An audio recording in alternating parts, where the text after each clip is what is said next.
Shalom Bapak Ibu Saudara yang dikasihi Tuhan, senang sekali kembali berjumpa dengan Anda untuk melayani dengan firman Tuhan yang berkuasa.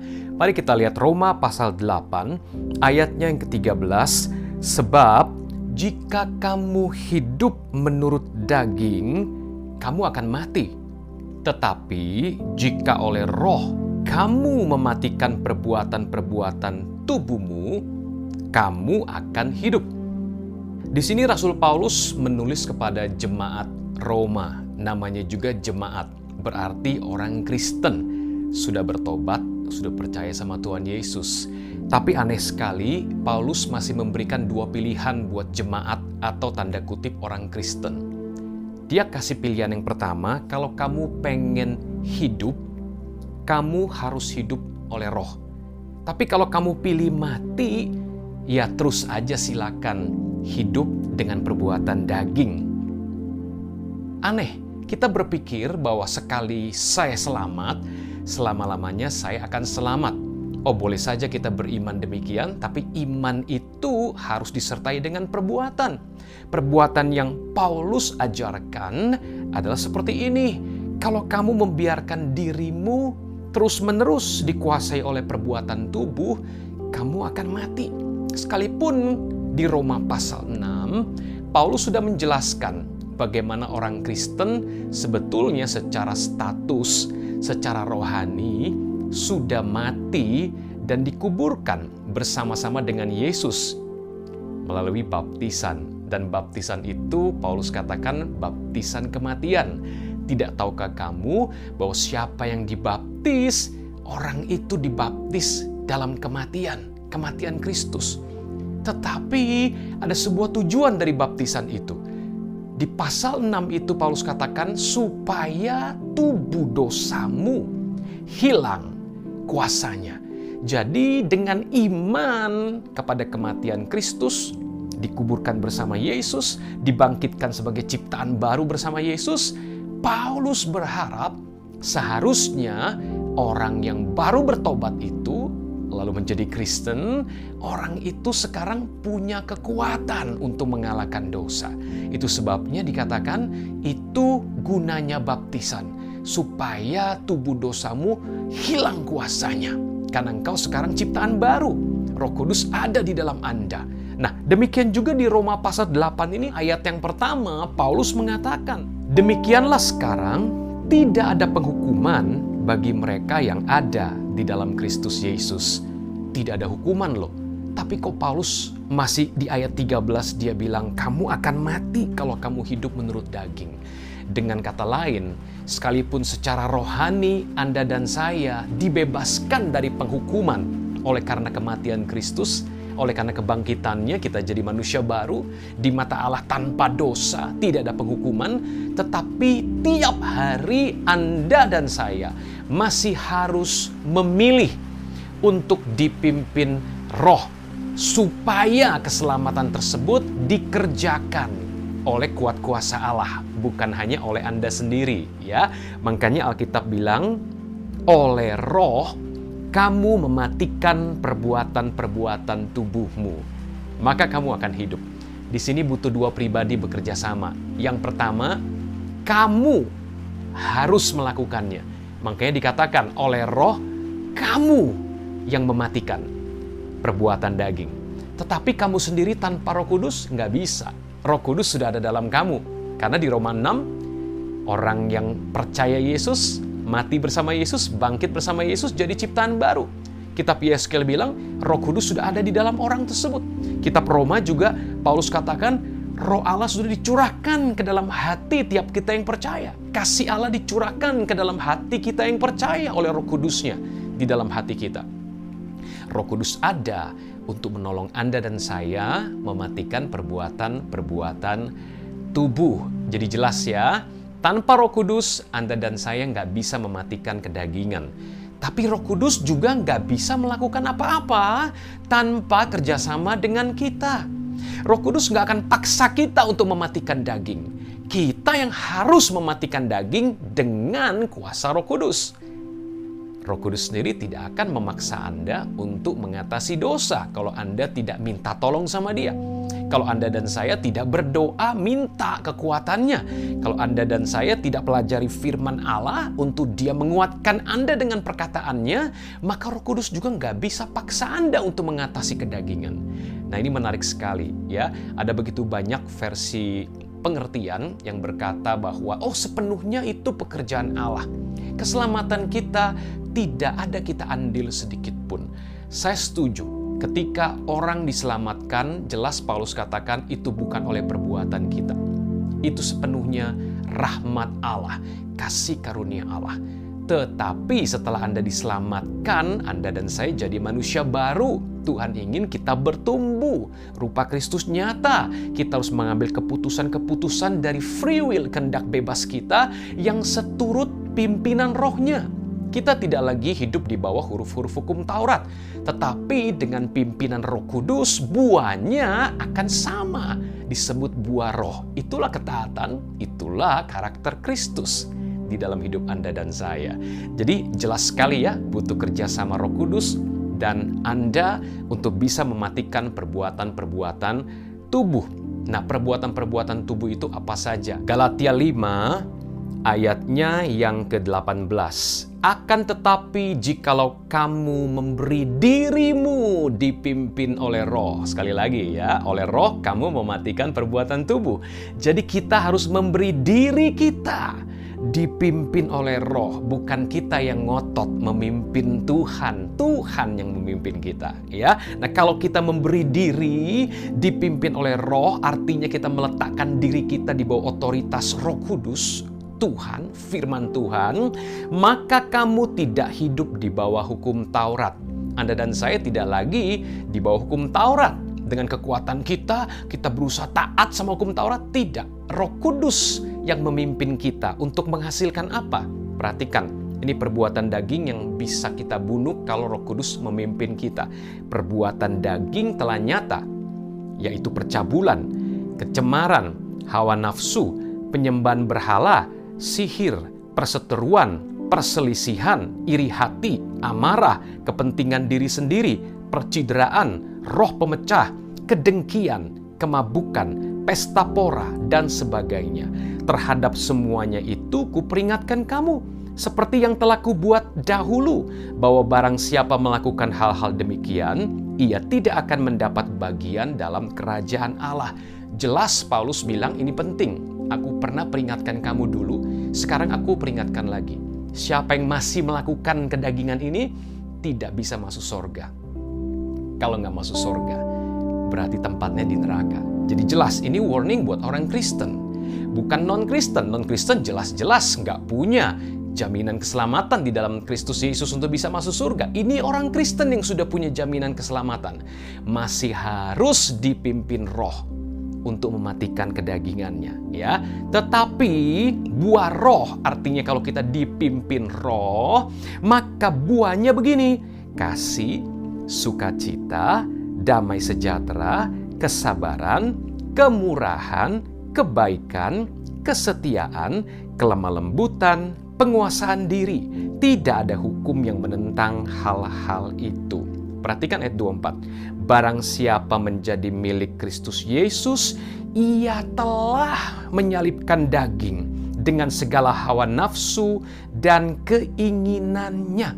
Jikalau kita hidup oleh roh, baiklah hidup kita juga dipimpin oleh roh. Janganlah kita gila hormat, janganlah kita saling menantang dan saling mendengki. Jelas banget Alkitab bilang, siapa yang menjadi milik Yesus, ia telah menyalibkan daging dengan segala hawa nafsu dan keinginannya. Kapan kita telah disalibkan? Ketika kita percaya Yesus, kita dibaptis, dikatakan kita disalibkan, mati bersama Yesus, kemudian dikubur bersama Yesus, kemudian bangkit jadi ciptaan baru. Yang lama sudah berlalu, kita telah menyalibkan. Tapi jangan cuma jadi status, jangan cuma jadi teori. Pak, saya udah disalibkan kok. Tapi realitanya harus ada buahnya. Bahwa kita sudah menyalibkan daging, buah roh yang muncul. Nah, perkara menyalibkan daging memang punya dua dimensi. Dimensi pertama itu telah, sudah. Bersama Yesus kita sudah disalibkan. Yesus disalibkan 2000 tahun yang lalu, kita pun disalibkan bersama Dia waktu kita bertobat dan percaya. Melalui baptisan air simbolnya, dan kita sudah disalibkan. Itu sudah berlalu. Perkara ini sudah namanya. Dimensi pertama, dimensi sudah. Secara rohani sudah. Ya, dan Yesus jelas berkata, sudah selesai.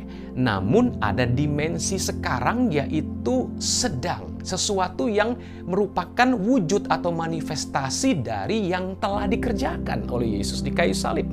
Dan telah kita kerjakan lewat simbolnya, yaitu baptisan air. Kita sudah mati, kita sudah disalibkan, sudah dikuburkan. Sekarang realitanya, aspek kedua.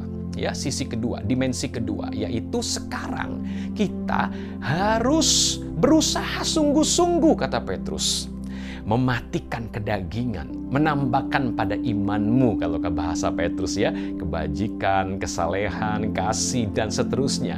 Jadi itu pekerjaan Roh Kudus melalui kita.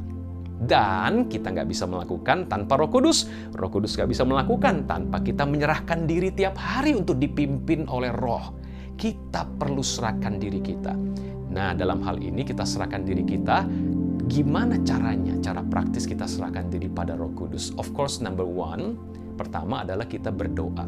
Tiap hari dari bangun tidur, kita bilang, Roh Kudus, aku serahkan diriku padamu. Tuhan, aku serahkan sepanjang hari ini hidupku, lidahku, mata, telinga, tangan, kaki, hatiku, perasaan, pikiran, kemauan, roh, jiwa, tubuh ini milikmu. Aku telah disalibkan dengan Yesus. Roh Kudus, aku udah mati, aku udah bangkit bersamamu, dan aku ciptaan baru. Anda katakan demikian sama Tuhan. Allah Roh Kudus, aku serahkan dirimu untuk Engkau pimpin aku sepanjang hari ini. Nah, itu pertama, lewat doa. Kemudian Anda boleh memuji, menyembah Tuhan yang sudah berbahasa roh. Ambil waktu untuk bersekutu lewat bahasa roh, ya, dengan intim kepada Allah.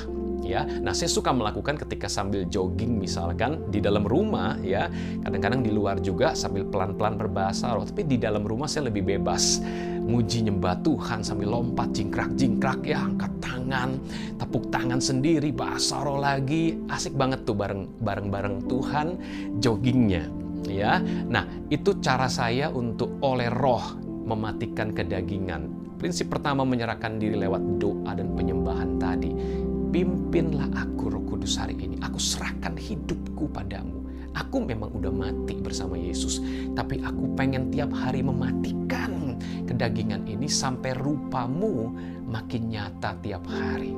Ya, yang kedua, menyerahkan diri pada roh artinya Anda menyerahkan diri untuk belajar firman. Banyak orang mempelajari firman supaya dirinya menguasai firman. Salah. Yang betul, kita mempelajari firman sampai firman menguasai kita.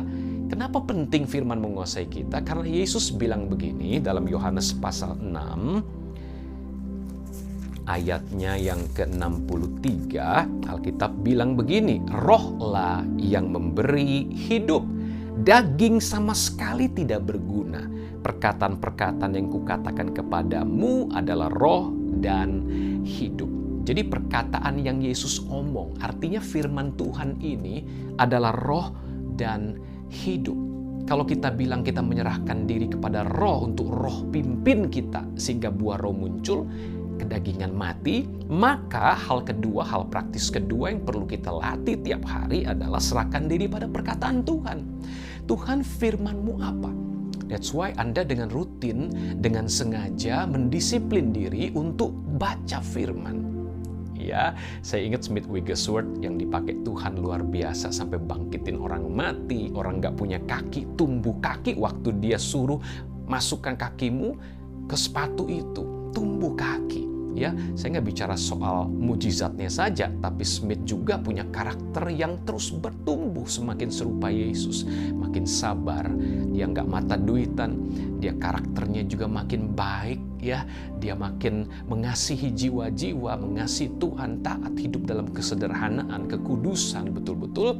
Jadi mujizatnya bukan cuma tanda heran, kesembuhan, orang mati bangkit, tapi mujizat yang lebih penting, perubahan hidupnya yang dihormati orang, karakternya yang makin berbuah buat orang lain, ya.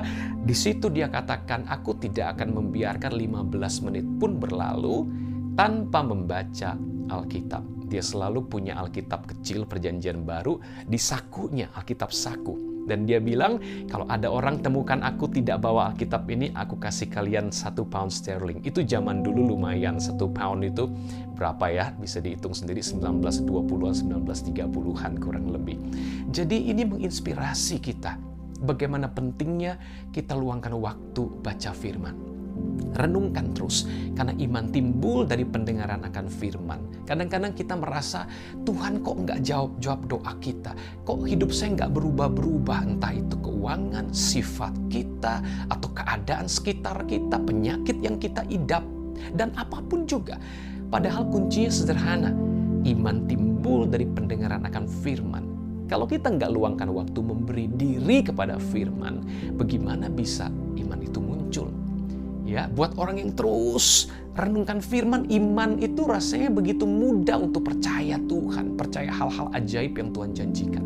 Tapi buat kita yang jarang ketemu firman, jarang masukin firman di hati dan pikiran kita, rasanya untuk percaya hal supranatural itu sulit sekali. Sederhana, sama seperti Anda mempengaruhi diri Anda dengan tontonan. Waktu Anda fokus nonton sesuatu, baca sesuatu, rasanya Anda begitu dikuasai sama sesuatu itu. Mudah banget untuk ngerti hal itu, untuk percaya hal itu. Kenapa? Karena Anda memasukkan itu dalam pikiran Anda terus-menerus. Bayangkan kalau Anda masukkan firman Tuhan dalam pikiran dan hatimu terus-menerus. Satu kali D.L. Moody, seorang revivalist, pembawa api kebangunan rohani, memberikan sebuah ilustrasi. Dia mengambil sebuah gelas kosong dan bertanya pada jemaat yang hadir, ya biasa ada ibadah di tenda, di gereja, ribuan orang yang hadir. Siapa yang bisa kasih tahu saya gimana caranya membuat udara keluar dari gelas kosong ini? Sulit sekali, nggak ada yang bisa jawab. 1-2 orang mungkin menjawab, bahkan ada yang bilang pakai vakum Pak. Masukin aja dan sedot itu udara, nanti kan keluar. Tapi kan bisa pecah gelasnya. Lagi pula begitu keluar, mungkin sekian detik lagi sudah penuh dengan udara lagi. Masa terus-menerus di vakum? Ya, akhirnya beliau memberikan sebuah jawaban yang sederhana. Dia buka sebuah botol air, dia isi ke gelas tersebut. Dia bilang, makin gelas ini diisi air, maka udara makin sedikit jumlahnya. Dan makin penuh dengan air, udara makin kosong. Makin limpah, sampai limpah airnya, udara nggak ada lagi. Bukankah hidup kita dikatakan hidup yang berkelimpahan? Limpah dengan hidup Kristus, Bapak Ibu Saudara ya. Limpah dengan buah-buah roh, kuasa Roh Kudus mengalir berlimpah-limpah. Tapi kuncinya, maukah kita mengisi pikiran dan hati kita dengan firman? Perkataan-perkataan yang kuucapkan kepadamu adalah roh dan hidup. Maukah kita terus berdoa? Sedikit-sedikit ngobrol sama Tuhan. Di jalan, di mobil, di pekerjaan. Sedikit-sedikit tanya Tuhan. Sambil ngobrol sama orang, sambil bekerja, Anda bisa membagi fokus Anda juga untuk sukacita, bersyukur, bilang makasih Tuhan. Roh Kudus, apa maumu? Roh Kudus, aku menyembahmu. Tuhan, I love you. Jesus, I worship you. Anda bisa terus komunikasi. Ini perlu dilatih sampai jadi sebuah kebiasaan. Maka kalau Anda kerjakan 2 hal ini, Dia akan tolong Anda. Waktu godaan dosa datang, maka bel di hati kita itu jadi lebih cepat bunyi, lebih peka. Ting, ting, ting, ting, ting, hati-hati. Jangan, itu bukan kehendakku. Roh Kudus akan ngomong, firman yang Anda baca akan bicara, menolong Anda. Itu sebabnya Paulus katakan, oleh roh, kamu mematikan perbuatan-perbuatan tubuh. Nah, saya berdoa, hari ini Anda semua terberkati dengan pesan sederhana ini. Teruskan 2 cara praktis tadi, maka saya yakin gambar dan rupa Kristus akan sama-sama bisa semakin kita nikmati, orang sekeliling kita juga boleh menikmatinya, banyak orang boleh dibawa mengenal Yesus lewat hidup Anda dan saya. Tentu saja, saya juga masih jauh dari sempurna sama seperti Anda, saya manusia biasa, tapi saya ingin mengajak Anda untuk sama-sama yuk, kita terus belajar untuk serahkan diri kita kepada Roh Allah tiap hari, supaya Dia yang pimpin hidup kita. Lewat 2 cara praktis, lewat doa, penyembahan Anda, serahkan dirimu untuk Dia tuntun sepanjang hari itu, tiap hari dikerjakan, dan serahkan dirimu untuk pelajari firman. Bukan untuk Anda kuasai firman, tapi untuk Anda dikuasai firman Tuhan. Mari kita berdoa. Bapa di sorga, makasih buat hari ini pesan yang sungguh menguatkan kami semua. Hamba-Mu berdoa dimanapun orang-orang mendengarkan pesan ini, kami semua boleh sungguh-sungguh belajar tiap hari oleh Roh kami mematikan perbuatan-perbuatan tubuh. Sebuah peringatan yang keras yang Paulus buat, bahwa kalau kami masih dikuasai oleh daging, walaupun kami udah dibaptis, percaya Yesus, Roh Kudus ada dalam kami sebetulnya sedang mencelakakan masa depan kekekalan kami. Karena orang yang terus dikuasai daging pada akhirnya tidak akan mewarisi kerajaan Allah, tempatnya bukan di sorga tapi di neraka. Tuhan, bebaskan kami dari yang jahat, termasuk dari yang jahat dari kedagingan kami. Kami mau meyakini bahwa sungguh kami sudah mati, disalibkan, dikuburkan bersama Yesus. Namun kami juga tahu ada unsur yang kedua selain unsur yang sudah, ada unsur yang sekarang sedang dikerjakan. Oleh Roh kami mau berusaha dengan kuasa Roh Kudus. Kami bersandar total pada kuasa Roh Kudus. Oleh Roh Kudus kami belajar mematikan perbuatan-perbuatan tubuh. Tolong kami semua, mampukan kami semua. Dalam nama Yesus kami berdoa, kami bersyukur.